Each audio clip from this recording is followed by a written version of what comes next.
Before we get started, just want to take a quick moment because I'm going to clip this out and use video software to, without doing any fancy editing or anything like that, talk about the LA fires and the Hughes fire, which is right next to me and was right next to my work yesterday. And a little bit of what I think I keep hearing different people talk about stuff and seeing these videos online, and I kind of want to make a little bit of clarification of stuff as somebody who's been in the area, who's very familiar with the fires for my entire life, and LA's problem with fires. So this I'm going to go way back. I'm going to go way back to when I was a little kid. So I'm 40 now. And this has got to be when I was like 8 or 10. And we used to have on Halloween, we used to have an arsonist that would go around and they would set the hills on fire because they wanted to have an orange Halloween. They did this a bunch of times. And this was, I mean, if let me just say, if that stuff happened now, there would be no LA. But this was a orchestrated, planned arson attack that was happening on Halloween to make the skies orange. This was the thing that was going on, and our fire department had the funding, the equipment, and this was 30 something years ago. Had the ability to take out those fires on a holiday when there was complete chaos with all the other entrappings of Halloween, and do it effectively and to mitigate damage. And Halloween's always used to be windy, during that October-November split. It was always crazy amount of wind in this area, especially in Santa Clarita Valley, which is where the Hughes fire is, which is the top of Los Angeles. Now, fast forward a couple years, we've had this issue all throughout my life. I went and I lived in Japan and Korea for a little bit, and for those couple years. And during those couple years, there was another giant fire, and it was closer to where I lived in the area. And luckily, I wasn't here, but my family was in the area, and they had to deal with it. And these were massive fires that were, luckily, good enough to mitigate damage. But if we were taking the same situation, putting it now, it just would not be, they wouldn't be able to contain it now with what has been going on. And now, I want to say 10 years ago, there was also another massive fire. And this is basically 10 years ago is when we started to see that there's some problems. There's some problems with the way that the government deals with fires, the funding. We're hearing rumors from nurses and firefighters in the area that there are funding issues, that buildings are being debilitated, that things aren't they're having issues. And this is 10 years ago. They're having issues getting the supplies they need, and it was scary. That time, my house was almost destroyed. It was in an area where it was just right in the fire path. It was literally on our hill. We had everybody was getting their hoses, putting their hoses to the houses, because that was the first thing they would tell you. They would like water down your house, if you can, because it will help, mitigate the fire.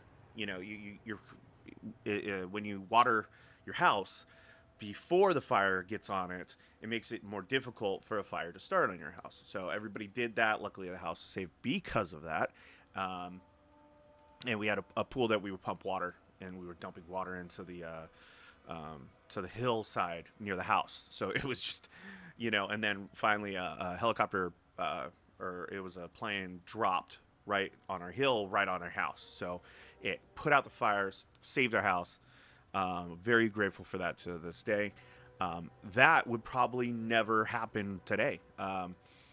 I work in property management, and I have seen, and this is in the last year, multiple instances in this area of arson on properties that I've been managing at. Now, I don't want to give out the names, and I don't want to, that's something of a work-related nature that I don't want to give out. Suffice it to say, if you look hard enough on the news in the last year in Santa Clarita Valley, you would notice that there were fires, and these are arson. this isn't global warming. This isn't, natural wildfires.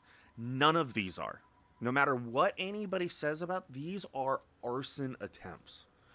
Um, Everyone that they've caught out here was arson, and there's an MO, and everybody out here who has a brain in their head, who has been not a transplant to LA like all these other little kiddies talking about this stuff, who knows what's going on, is there's a pattern on how these things happen. They're typically close to a freeway. They're typically in areas, in this is a problem, our forestry service and everybody who manages the stuff in LA for fire and California in general doesn't do their job. They do not clear dry brush. So when you have a freeway meeting up with the areas that are, what's it called? When you have the freeway meet up with the areas where the fire is, or where the brush is, it's usually dry brush. It is not managed well, and it catches on fire. And it catches on fire easy. It could be, and here's the thing: we don't have people anymore in California like tossing cigarette butts and stuff like that. These are people who are doing. We see it with fireworks, and stuff, and they're doing it in these dry brush zones, and they're just trying to catch shit on fire. You can make your speculations of what groups of people are doing it. I don't want to get into that, but just suffice to say, it is arson. These are arson attempts. And pairing massive amounts of arson with just the complete lack of resources to firefighters, and these are the guys on the ground. Okay, so the guys on the ground are the ones that are lacking resources. These top officials that we keep seeing popping up in the news, who are getting like $1 million a year and all this other crazy amount of money, like, those people are the ones who are kneecapping the firefighter. They should never be in charge. And if you look at when they started working and then when these problems started happening, you'll get a pretty good idea of what's going on. You'll notice it with the politicians who are involved. They've been siphoning off resources for years, and it kneecaps the people who put their lives on the line for these issues. And it is disgusting. It is disheartening, and I just don't get why everybody likes to put a blind eye to it. And yeah, it's a combination of criminality and politics, and people have been burying their head in the sand because they think they're on the right side of history. That term is going to get a lot of fucking people killed. And being at my work, which hopefully, I don't even know if it's going to be okay at my current work, because guess what? It's on the evacuation line, and that was when the fire was 5,000 acres. It went from, in one day, it went from 50 acres to 5,054 acres, and is now at a staggering 10,183 acres. Holy shit. I woke up today and I was looking at my alerts, because I went to bed early so that, I got home. I was doing this all day, and then I came home and I just crashed out. And, it works for me. I do my early hour streaming right now, and it's basically, and everybody had to go and roach out because it's like, who the hell is going to stay in that fire? So if you look at the YouTube, the shorts, I have some updates on there, or if you want to do TikTok, I have some updates there, the Instagram, whatever. You can see kind of the progression of what it was going. And it's dangerous, too, because the winds out here and the way that fire spreads so quickly, right, it's because they're unpredictable during the season change. We have a weird pattern where winds can go on winter southbound winds, and then they go northbound on the summer winds. Just the way that it goes.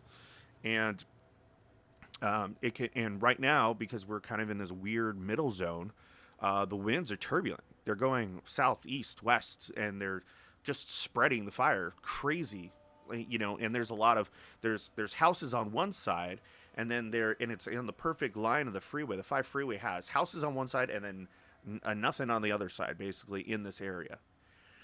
And buildings and stuff like that. That's kind of how all the development works out in Los Angeles. Is when you're going up on the 5 freeway, you tend to have one side that has more vegetation, which hasn't been managed and is dry and makes it basically a kindle or a tinderbox, um, and it just blows up like a pack of matches. And then you have the other side, which is our houses out here are all wood. You know, they're all wood, earthquake focused housing.